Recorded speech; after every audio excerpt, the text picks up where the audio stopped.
Ready to move in premium triplex villas at Kollur APR Projects. విశాఖలో college పై నుంచి దూకి ఆత్మహత్య చేసుకున్న రూపాలి కేసు కీలక మలుపు తిరిగింది. రూపాలి ఆత్మహత్యకు చైతన్య ఇంజనీరింగ్ కాలేజ్ లో పనిచేస్తున్న ఓ లెక్చరర్ కారణమని తెలుస్తోంది. కాలేజ్ క్యాంపస్ లో రూపాలిని హింసించిన కొందరు విద్యార్థులకు సదరు లెక్చరర్ కూడా సహాయం చేశారని అర్థమవుతోంది.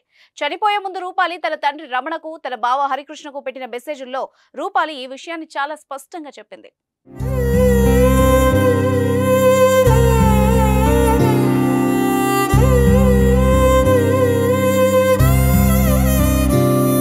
రూపాలి ప్రాణం తీసుకున్న తర్వాత గానీ చైతన్య ఇంజనీరింగ్ కాలేజ్ లో జరుగుతున్న దుర్మార్గాలు వెలుగులోకి రాలేదు. లైంగిక వేధింపుల వ్యవహారంలో రూపాలి ఒక్కరే కాదు, మరికొంతమంది విద్యార్థులు కూడా బానిసలుగా ఉన్నట్టు తెలుస్తోంది. అమ్మాయిలందరి ఫోటోలు తీసుకుని వాటిని మార్ఫింగ్ చేసి బ్లాక్ మెయిల్ చేసినట్టు తెలుస్తోంది.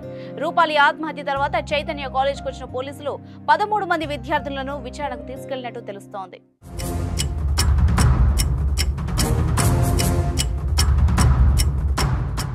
ఆత్మహత్యకు ముందు రూపాలి తన కుటుంబ సభ్యులకు వాట్సాప్ లో మెసేజ్ పెట్టింది. తాను ఎందుకు చనిపోతున్నాను అన్న విషయాన్ని చాలా స్పష్టంగా తన తండ్రికి, తన బావకి వివరించింది. రూపాలిని కాపాడేందుకు వాళ్ళు ఎంత ప్రయత్నించినా ఉపయోగం లేకుండా పోయింది.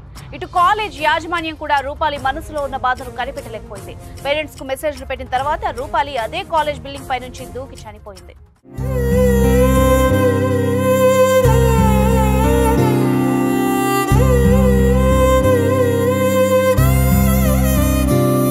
కాలేజ్ లో జరుగుతున్న దుర్మార్గాలు బయటకు తెలియాలనే తాను చనిపోతున్నట్టు చెప్పుకొచ్చింది రూపాలి.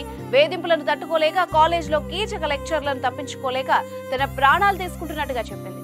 తాను చనిపోతేనైనా ఇతర విద్యార్థులు సంతోషంగా ఉంటారని, ఈ నరకం నుంచి బయటపడతానని చెప్పుకొచ్చింది.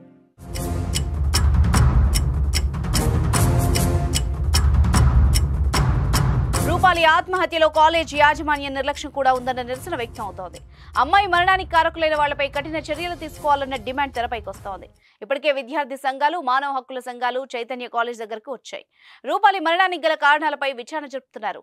రూపాలికి న్యాయం జరిగే వరకు పోరాటం చేస్తామని చెప్తున్నారు. సుమన్ టీవీలో మీ పర్సనల్ అండ్ బిజినెస్ ప్రమోషన్స్ కోసం కింది నెంబర్కి కాంటాక్ట్ చేయండి.